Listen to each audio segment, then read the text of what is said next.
Hello and welcome to the Success with Savita podcast, where we share hot tips on how to do life and business without losing your mind.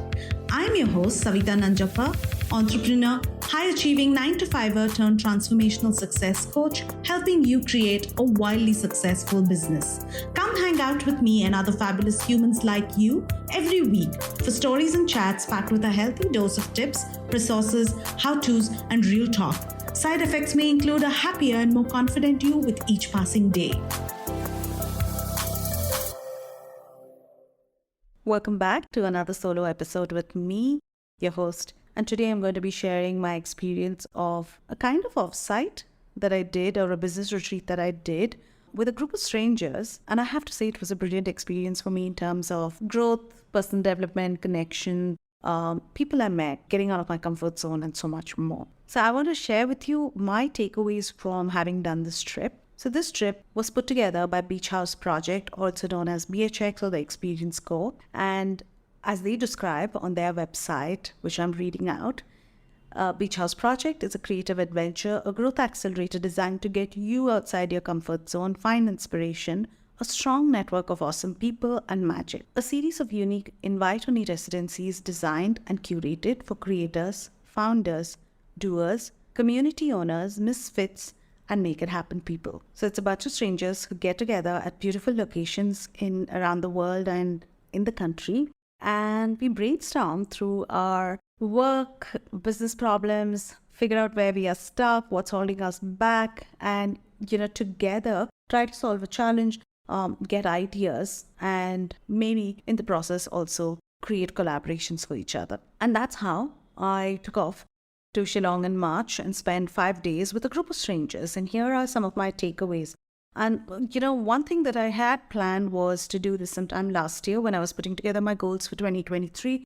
I had decided that this year I'm going to do a business retreat. And usually I had done this in 2018, 2019. But, when the pandemic hit in the last 3 years, it just didn't happen. And I knew it was really important for me to step back and look at it from get a really helicopter view of my business. I was missing it because I'd done it in the past. So what I did was I took action immediately. I went ahead and booked myself into one of the editions, and that turned out to be Shillong in March.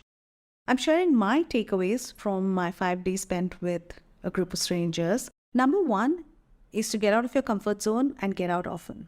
I know you hear this a lot where people say, get out of your comfort zone. I'm one who believes that growth is always a little bit outside of your comfort zone. What I hadn't realized in the last 3 years with the pandemic was I was working from home, working from my home office, just talking to my clients, not really having an opportunity to network or socialize a lot more, not really having an opportunity to build deeper connections. And that was something that I knew very clearly that I needed, whether in my personal relationships or with work.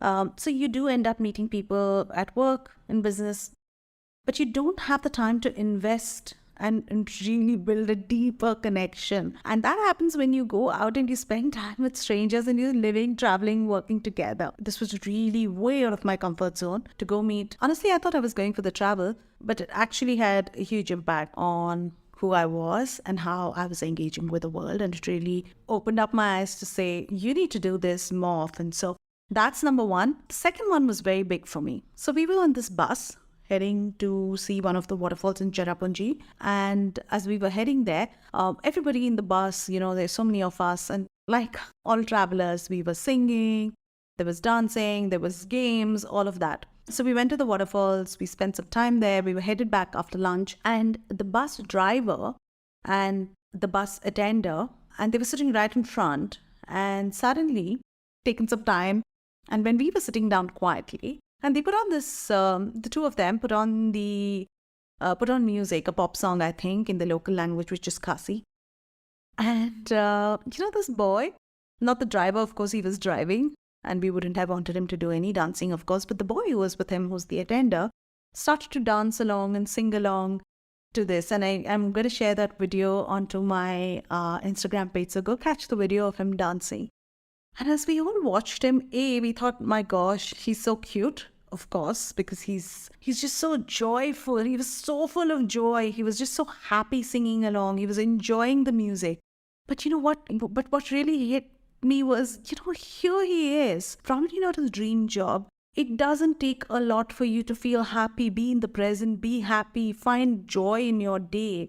And if he can do that, if he can momentarily take some time to kind of sing and dance and enjoy the music, and be present, be so joyful and share that. Watching him, we all felt so happy.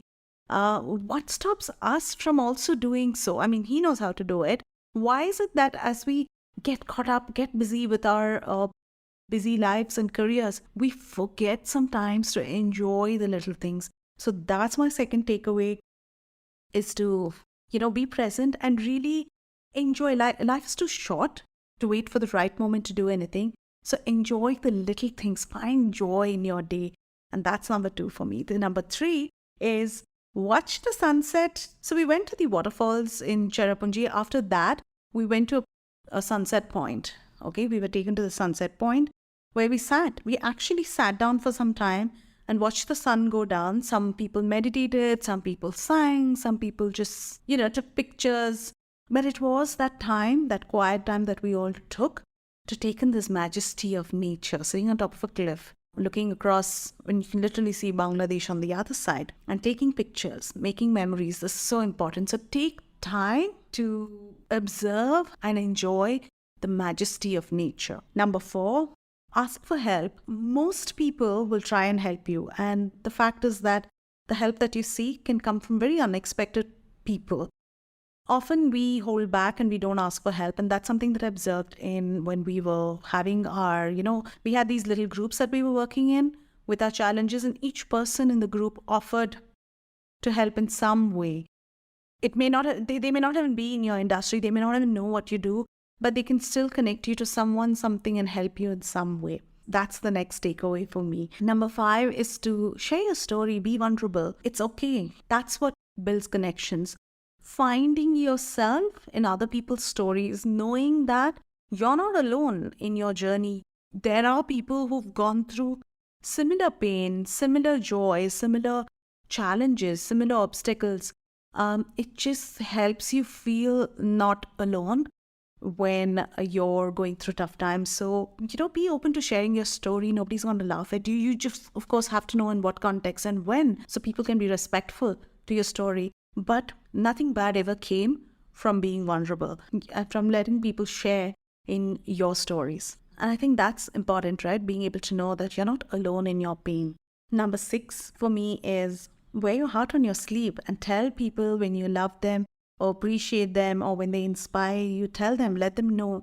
Don't wait or hesitate. It's not something that I didn't know, but I became more aware of it. I was here with a group of people who I may never see again. I mean, we may stay connected because of social media, we may stay connected digitally, but this time in their lives, these 5 days, by some crazy fate, we ended up spending it together. So that time is precious, no matter in what way they chose to spend it with you. But that's all that you've got. You don't know if you're going to meet them again. You don't know if you're going to see them again. So, if you like something about people, appreciate it then and there. And you never know how that may help them. And you never know how that may, what impact that may have on them. So because time is short, show your love, wear your heart on your sleeve. Let people know how they inspire you. Let people know how they touched you and your life. Don't wait for the right moment. And don't think maybe it's not important. Maybe they don't want to hear it. It's okay if you don't think they accept it in the way that you want them to. You want to share it. Number 7 is stay playful. Get together, play games, and it may be the most fun way to build a connection or break invisible barriers. And let me tell you how. For the first time, I'm in my 40s now, and for the first time, I played dumb charades because I always felt like I was pathetic at it. I don't know how to play this. I can't act. I can't guess. I'm not so clued in. But for the first time, we were put in groups and, we had no choice but to play it. We were a group of 3 and we had an artist and we had another entrepreneur. And he kept saying he was really good at playing this game. And he was so confident. He said, don't worry, I know how to explain it. Because this was interesting because the person who had the clue had to act it out to the person who would draw it. And the person who had to guess would have to guess it from the drawing. It was a pretty difficult way to start playing my first round of dumb charades for sure. But this guy was so good. He was so good, so confident. The way he described it and enacted it.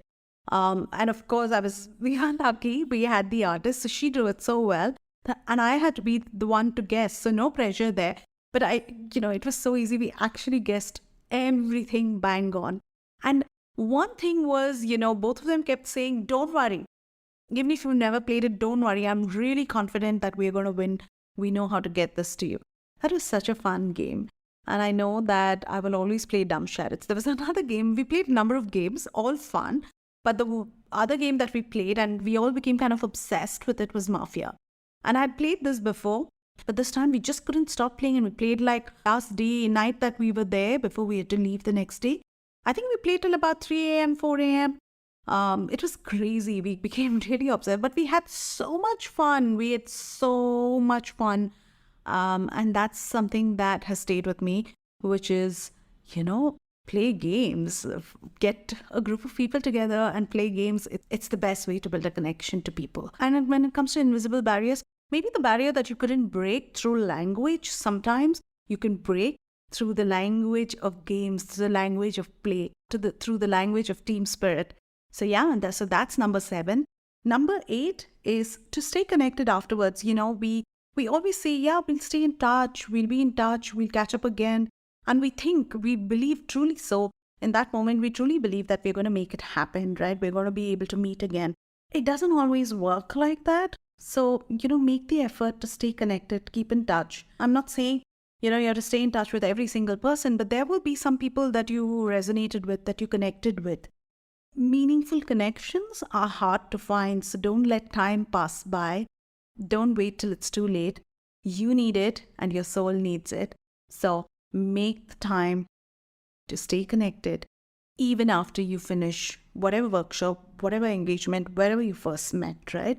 It needs a little investment. It needs you to put in a little time for sure. And finally, my last one is plan to do at least one retreat for your business, for your work. It doesn't matter whether you run a business or you have a career, but it's really good to step away and spend time with a group of strangers, because it can give you perspective that sometimes may not be there when you're surrounded by the same group of people. It's always good to step back and get perspective. And for me, this has been a big one. So I highly recommend you do one once a year, or even if it's once in 2 years, just go do it. It's the best investment you're going to make, and it's really going to pay off, whether at work, whether in your personal development, when it comes to your mindset. And your life will definitely be enriched by it. And of course, go ahead and check out BHX Project's upcoming editions. We had the best facilitators who I truly respect and love for the way they managed and facilitated the workshop. And, who knows, you may find your own people, your own tribe, when you go to one of these editions. I'm going to try to do some of these retreats as much as possible, at least once, maybe twice a year, because it really helps me get that 36,000 feet view of my business. And a lot of what I needed this year was to get out of my comfort zone, which I did. And I hope to be able to dig deeper and use that to fuel my next steps, my next growth plan for my business. And as always, if you like the episode, leave us a rating, leave us a review. It helps the podcast grow and reach more people. Thank you for tuning in. Thank you for listening to the podcast. If you like this episode and you want more, you can go to the show notes on my website, which is successwithsavita.com/podcast. If you like what you've heard so far, I would be grateful to you if you could leave me a 5-star review, subscribe to this podcast, and share with a friend who may find this useful. You can also follow me on my Instagram @successwithsavita and DM me any questions you may have, and I will be happy to answer them for you. Until the next episode, believe in yourself and all the best to your success.